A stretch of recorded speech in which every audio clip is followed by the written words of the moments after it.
এই ডুমোর আরেকটা বিশেষ স্পেশালিটি বুঝছেন, এই ডুমোর আরেকটা স্পেশালিটি হলো এই যে মূর্তিগুলো দেখতে পাচ্ছেন না, এগুলো ইংলিশে বলে স্ট্যাচু। এই যে মূর্তিগুলো এই যে দেখেন, ওই যে ওখানে আছে দুইটা, তারপরে পাশে আছে আরও দুইটা, এখানে আছে 3-4টা, তারপরে মাথার উপরে আর আছে অনেকগুলো। তো এরকম যদি আপনি একেবারে নিচ থেকে নিয়ে শুরু করে এই মূর্তিগুলো স্ট্যাচুগুলো একটা একটা করে কাউন্ট করেন, আপনি বলতে পারবেন মোট কতগুলো স্ট্যাচু আছে?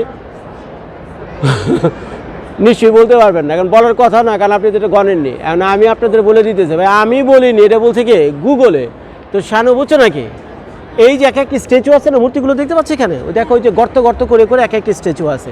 তো এরকম প্রায় 3400 3400 মূর্তি এইভাবে ওয়ালের মধ্যে খোদাই করে বা আলাদাভাবে তারা মূর্তিটা বানিয়ে এখানে কি করছে, এটার সাথে অ্যাটাচ করে দিছে, বুঝছো? তো এই যে দেখেন মূর্তি।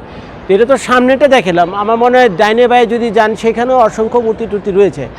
আর এটা হলো এখানকার মেইন গেট, এটা হলো এই ক্যাথেড্রালের মেইন গেট। আর মেইন গেটের উচ্চতা আমার তো মনে হয় 100 ফিটের নিচে না ভাই। এই যে গেটটা দেখতে পাচ্ছেন, এটা মোটামুটি 100 ফিটের নিচে না।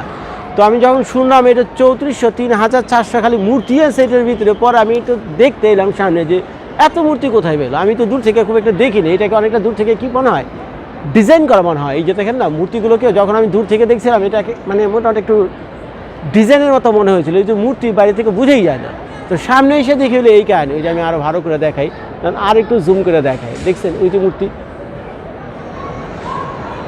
অসংখ্য মূর্তি। এই মানুষের মূর্তি রয়েছে, গরু ছাগলের মূর্তি আছে, পশু প্রাণীর মূর্তি আছে। ওই যে দেখেন কতগুলো বাঘ টাক আছে, বাঘ না শিয়াল কে জানে। তৈরি ভাই অবস্থা এখন 1000 বছর আগে বানাইছে ভাই।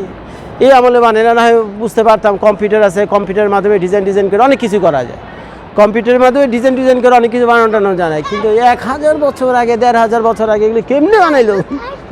এগুলো ওরা কেমনে বানাইলো ভাই? আমি এই প্রশ্নের উত্তর চাই। যদি একবার দেখতে পারতাম যে তারা এগুলো বানাইছিল কেমনে। কিন্তু এইটার কারো কাছে সাক্ষী প্রমাণ নাই, কারণ ওই সময় তো কোনো টিভি ক্যামেরা এগুলো ছিল না, কেউগুলো প্রমাণও রাখেনি। কিন্তু এগুলো রয়ে গেছে। কেমনে বানিয়েছে এই কাহিনী সঠিকভাবে কেউ বলতে পারে না, সবাই অনুমান করে যেমনি বানিয়েছে, কিন্তু এটার মানে অথেন্টিক কোনো প্রুফ নাই যেটা বোঝা যায় যেটা এগুলো এমনিই বানাইছে। তবে আমার মাথায় ধরে না, বুঝছেন, মাথা মতো আমার গরম হয়ে গেছে। এত মূর্তি বানিয়ে এটার ভিতরে রাখছে, আসলে সারা দেখার মতো একটা জিনিস। দেখছেন একদম নিচে খারাপ, আমি আপনাদেরকে দেখাচ্ছি। এই সেই দুমো মিলানো, এই সেই দুমো। এই ডুমোর আরেকটা বড় সমস্যা হলো বছরে যেদিনই আসেন না কেন, বুঝছেন, বছরের যেদিনই আপনি আসবেন গিয়ে দেখবেন এরা বিভিন্ন রকম রড টড, তারপরে স্কেফোল্ডিং এগুলো লাগাটাকে এগুলো ঠিকঠাক করতেছে। তো এখন এই যে এই সাইডটা দেখেন, ওই যে মানুষজন যেটাকে মেরামত করতেছে, তো এটা দেখা বোঝাই যায়। তো এটা তারা মানে সারা বছর ধরে মেরামতই করতেছে, কিছু না কিছু, কোনো না কোনো সময় কিছু না কিছু করতেছে। এখন এরকম একটা হিস্ট্রিক্যাল প্লেস আপনি দেখতে এসেছেন, এসে যদি দেখেন সারা বছর এই লোহা লক্ষ্য রড টড সিমেন্ট লাগায় তারা কাম করতেছে, তাহলে ভাই সন্দেহ হয়, বুঝছেন।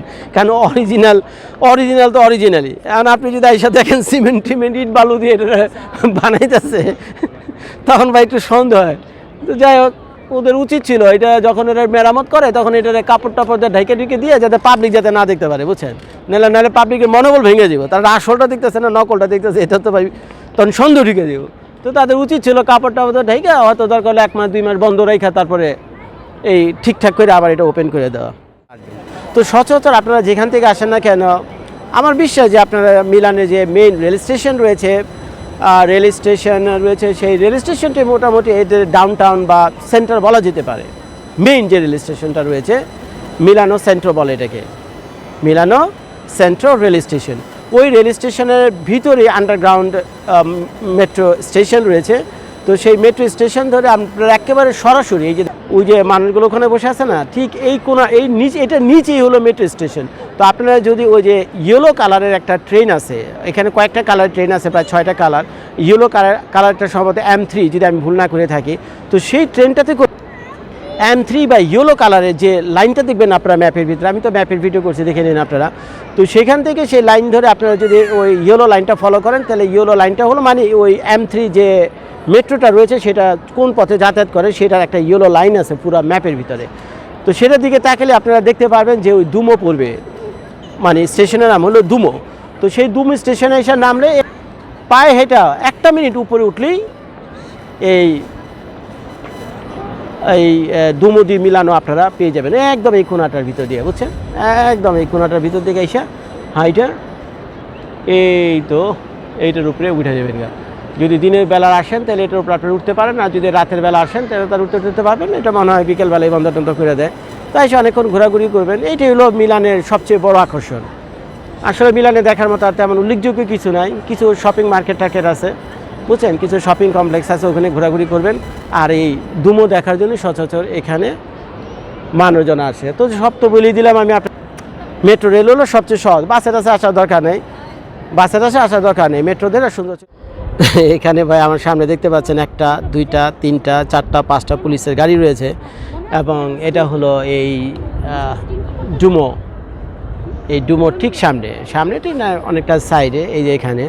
তো দেখলাম তারা বাতি টাতি জ্বালায়, কয়েকটা গাড়ি বাতি জ্বালানো আছে। তো তারা বসে এখানে খাওয়া দাওয়া করতেছে সম্ভবত। এটা এই মিলান শহরকে সুরক্ষা দেওয়ার জন্য, বুঝছো শানু, এই মিলান শহরকে সুরক্ষা দেওয়ার জন্য তারা হলো বীর, এক একজন হলো বীর এখানে বসে রয়েছে। তবে ভাই যত পালনে হোক না কেন, আমাকে আমেরিকান পুলিশে যায় পারবে না। আমাকে আমেরিকান পুলিশ যদি একটা দমক দেয় না, এখানে কয়টা আছে 7-8টা আছে কিনা ভাই, আমাকে আমেরিকান পুলিশ যদি একটা 7-8টা প্যান্টের ভিতরে পুলিশের ছোট, গাড়িও ছোট, পুলিশগুলো ছোট এখানকার। আর আমেরিকান পুলিশগুলো কি এই বডি কি মিয়া, ফিগার কি, মাসল কি, পুলিশের মতো। হ্যাঁ, আর পুলিশের নিজে যে কি আছে আল্লাহই জানে, বুঝছেন, কি আছে আল্লাহই জানে। পুলিশের মতো ওই পুলিশ যদি এসে একটা ধমক দেয়, ইটালির পুলিশ প্যান্টে মুইতে দেবো ভাই, প্যান্টে মুইতে দেবো। এখানে মোটামুটি পুরো সন্ধ্যাটাই আমরা ছিলাম, এখন রাত হয়ে গেছে, বুঝছেন, এখন অনেকটা রাত হয়ে গেছে, ঘুরতে বাজে 8:30 9টা। তো এখন চলে যাব।